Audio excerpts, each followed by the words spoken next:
Hey, what's up, guys? Yo, the Katt Williams effect is in full throttle, y'all. Kevin Hart finally responded to the Katt Williams mess, and maybe Kevin is trying his best to act unbothered. But let me tell you, he's the maddest little unbothered person I've ever seen in my life. And listen, he's acting like he doesn't care that Kevin Hart got Tory working for him. Well, not even working for him, headlining on his tour. I don't know if the tour is sold out, but you know what I mean, right? The tickets are sold out in many places. He's pretending he doesn't have a problem with his ex-wife, Tory, talking about, yeah, get money. I hope the tour is a success. Y'all, I'm gonna show you the clips because I know Kevin Hart is tired. Everywhere he goes, he keeps trying to push the narrative of, I got money, I got money, I got money. But every interviewer, whether it's TMZ, Fox News, or whatever, is just like, okay, but what about the charges he's making about you being like basically an industry plant? Kevin Hart is mad. He even had to low-key tell somebody off during an interview about his movie. They were like, Kevin, I know you're the man, but what do you say about what Katt Williams had to say, baby? Kevin Hart can act unbothered all he wants. Let's talk about the Tory situation, all right? Let me show you what actually happened with TMZ. Now, why is this funny? Well, for a couple of reasons. One, it's pretty clear now that TMZ shows up in two instances. One, when the PR people call them because they want to control the narrative. They want someone to ask them a question so they can answer what they want. Or two, when TMZ catches you slipping and sticks a camera in your face while you're walking out of county jail or something. But let me tell you, jail and prison 29 times,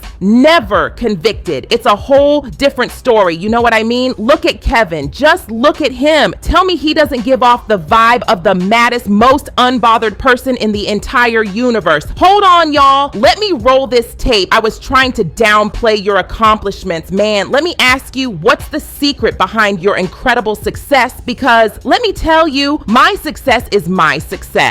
And you know what? I want everybody to win. I love everybody. Yeah, that's right. By the way, did you hear? Your ex-wife is going on tour with Katt Will. Now that's something, ain't it? And guess what? I love that. So you know what? I'm supportive of her. Thank you, Mr. Hart. I truly appreciate you. All right, let's get to the bottom of this. Did he not look like the maddest person ever? Hey, what's up? What's up? First of all, let me tell you, this whole thing was totally set up. Kevin Hart needed a way to talk about Tory headlining for Katt Williams, but he didn't want to make it obvious that he was actually bothered. So what does he do? He calls TMZ and makes sure they're standing right outside his hotel. Classic move, right? Now, what do you think about all this? Oh, my success? Well, my success is my success. Kevin, was that supposed to be a humble brag? Because I gotta say, you sounded pretty fired up. My success is my success. Now, why does that get under his skin? Well, let me tell you, everybody's been talking about JT, Kevin's best friend, and the whole extortion thing, but guess what? He got acquitted of all charges. And then there's Tory, his ex-wife from Philly. Rumor has it that they were the ones who wrote most of his early material. Now, don't get me wrong, Kevin Hart is a hard worker, no doubt about it. The man seizes every opportunity that comes his way. You can't take that away from him. But here's the thing, the Kevin Hart that caught everybody's attention, the early material, the stand-up shows, even his very first one, it was all written by JT Jackson and Tory. I'm not saying she wrote everything or anything like that, but she was definitely a good collaborator at the very least. And when she left Kevin's team, let me tell you, he got less funny. It's just a fact. Now, here's something to think about. Being a comedic actor like Kevin, it's a whole different ball game compared to being a stand-up comedian. When you're up on that stage, you got all eyes on you for a whole hour. Some people might be in a bad mood, and guess what? Every single person in that audience paid money to be entertained by you. It takes a special kind of talent to do stand-up and bring the house down. It's not the same as being a comedic actor, not by a long shot. So as a comedic actor, actor, you gotta be able to,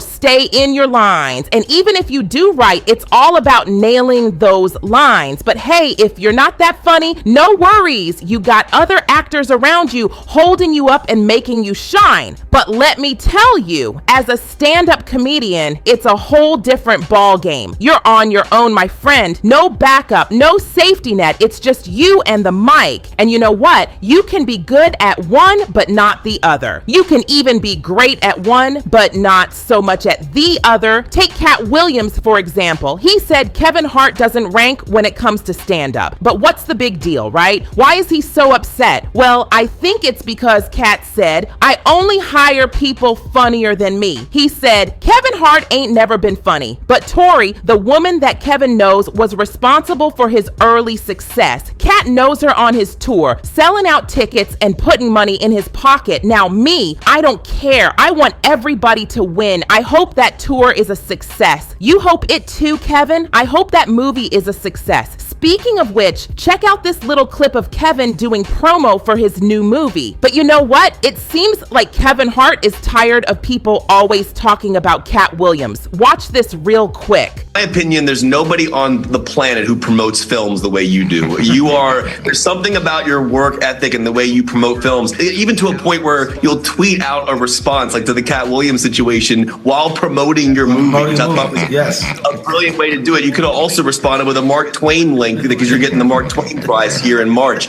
But I just wanted to get your perspective on that. I feel like you always respond positively to negative situations. And I wonder your perspective on that and kind of, I know your grind. I've been interviewing for years, Kevin. I know you work really hard, but what's your perspective on that and your response to that situation? I said it, and this sums it up well. Like you don't entertain the circus, you watch it.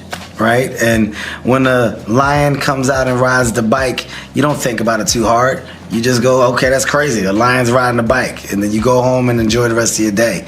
I don't feed into the stuff at all. At the end of the day, it's all entertainment to a certain degree. So you just hope that people can be smart enough and have a tremendous amount of logic to just go and possibly do research or fact check. And if they do, then great. If they don't, then kudos to that as well. I just don't have the time for it. There's too much going on. So to your point, while marketing and promoting a movie, I think the biggest priority for me is getting my fan base to understand how excited I am about the work that I put into this, because that's where my focus is getting eyeballs to the thing that took me about 4 months to shoot and even longer to develop and produce, and something I'm significantly proud of. And I owe it to my team at Heartbeat and to my fans to deliver the material in the best possible manner. So that's it for me. That's the focus. Anything else outside of those things, they don't really get an inkling of, I guess you say, what's the word?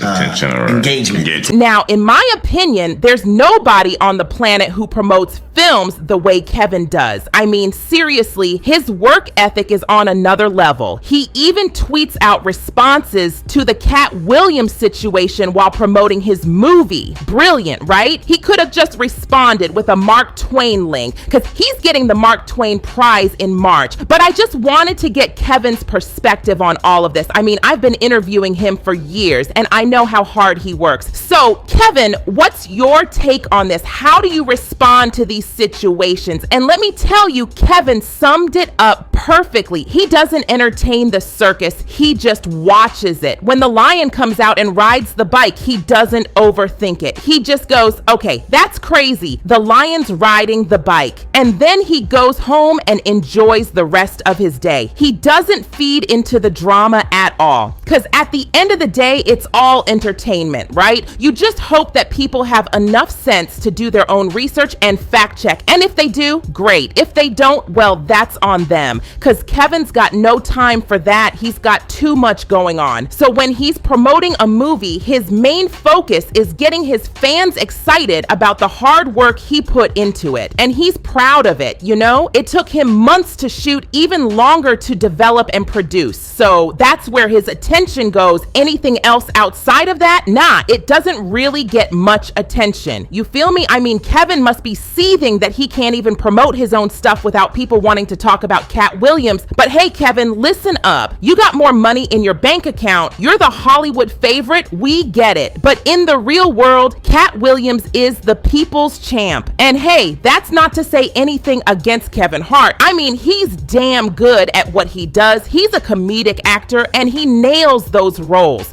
But let me tell you something truly bizarre. Picture this, Kev. It's like being at a circus. You catch a glimpse of a lion riding a bike and you're like, whoa, a lion on a bike? That's insane. It's an extraordinary sight, but then life goes on. However, Kevin, here's the thing. You've got the wrong analogy. The circus holds a special place in people's hearts, a nostalgic memory from childhood. The circus is pure magic. And Kevin, you, my friend, are an entertainer. So for you to compare yourself to Katt Williams, entertaining us all and leaving us in awe, and then act like it's no big deal, well, that would mean you're insignificant. Because baby, you're not even a lion riding a bicycle. You're not even the walrus catching fish. Who are you really? Are you just a sideshow act in the circus? Are you an entertainer dismissing someone who captivated America for weeks with their words alone, spawning countless memes? But now you want us to talk about your movie. Tell me, have any of your movies made a cultural impact? Are people still talking about them 3 weeks later? I'd really like to know. Is anyone eagerly anticipating Jumanji? I highly doubt it. But listen up, folks. I had to come here and show you this. Kevin Hart is feeling the heat. Kevin Hart is bothered. Kevin Hart wishes this Katt Williams thing would just disappear. But here's the kicker. In 2024, nobody will remember your extra money. Because, Kevin, money doesn't always earn you respect. You feel me? Sure, you've got more money and you've starred in more films. Okay, but Katt Williams single-handedly dismantled your career in one interview. And let's not forget, Katt Williams still rakes in the big bucks with his stand-up comedy. And as much as Aries Spears boasts about you selling out stadiums, where are these stadiums? Show us. Put your fingers up, right? Because the truth is, Kevin, when it comes to actual stadium shows, nationwide comedy tours, Katt Williams takes the crown. You wish you were a lion riding a bike, Kevin. Anyway, folks, let me know your thoughts in the comments. Catch you later. Bye.